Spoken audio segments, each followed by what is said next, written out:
I'm Byron Hynes. In this video presentation, we're going to take a look at three types of cloud offerings. That is, the types of clouds that you can build using something perhaps like OpenStack or perhaps purchasing them from a provider. We're going to talk about private clouds, public clouds, and hybrid clouds. So a private cloud is centered around your business, your applications, and your data. So in many ways, this is very similar to a remote data center. You get some cloud-based functionality in the sense that you can perhaps have a varying level of resource. You may have a web-based self-provisioning. You may have empowered users to be able to spin up instances or spin down instances. So you have that kind of flexibility that comes from the cloud, but it's all about your business and your applications and your data. So private clouds are often used in cases where you have to conform to strict rules around data location, control, or privacy. Perhaps you work in a highly confidential or highly secure environment, and you just can't have your data out there in the public cloud. Now, in my case, the jurisdiction in which I live has certain legal requirements. Some government information must be kept in the same country that it's been created in. So that limits the cloud providers and the type of clouds that various government organizations can choose to use for their data. So we have a large number of private clouds in government institutions because they just can't move them into the public cloud. Now, when you're running a private cloud, you have to be an organization that has enough resources, enough organizational maturity, enough ability to be able to pull this off. If you're a one or two man shop and you want to have a huge cloud, you may not be able to pull that all together with the resources that you have. So you may be limited in what you can do in the private space and choose instead to look at a public or hybrid cloud. So a public cloud is usually around standardized applications or at least standardized implementations of infrastructure and used by many people.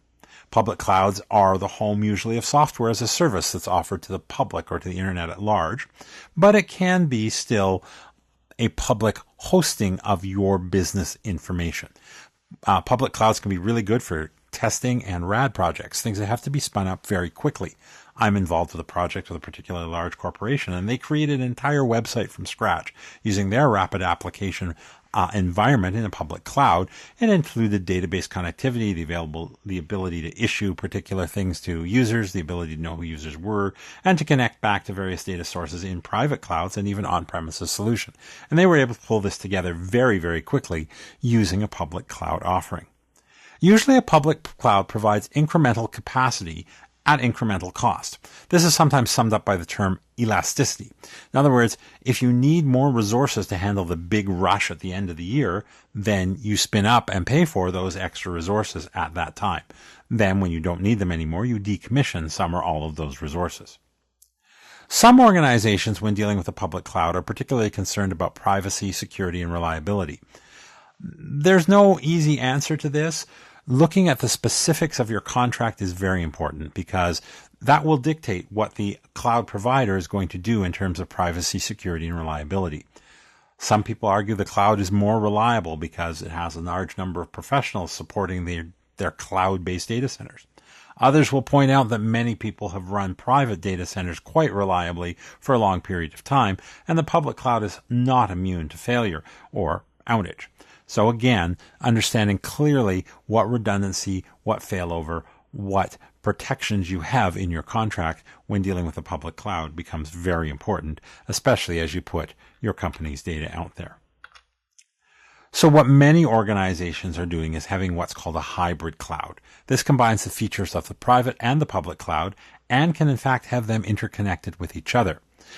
So you may have a private space that's offered by a public provider. So you could go to one of the large cloud providers and say, I want this dedicated area. I want you to manage it for me, but I don't want anybody else's information stored on my rack or my physical server. I want to have these very definite walls, both in a contractual and technical sense, between me and everyone else.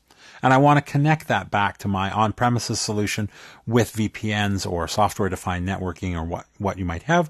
Or I may wish to have some information in a very private cloud and some information in a public cloud, and they need to be linked or not linked. You can also just have a hybrid cloud where part of your infrastructure is existing in the public cloud and part of it's an on-premise solution or a private cloud that you've built in your own data centers. One of the common scenarios that's growing very quickly is having a database server or group of servers that lives on premises in your own environment that is backed up or replicated to a server that lives in a public cloud or to a public service in a cloud.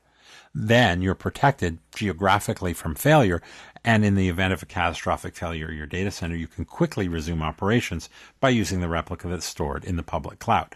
That is a hybrid type of cloud offering.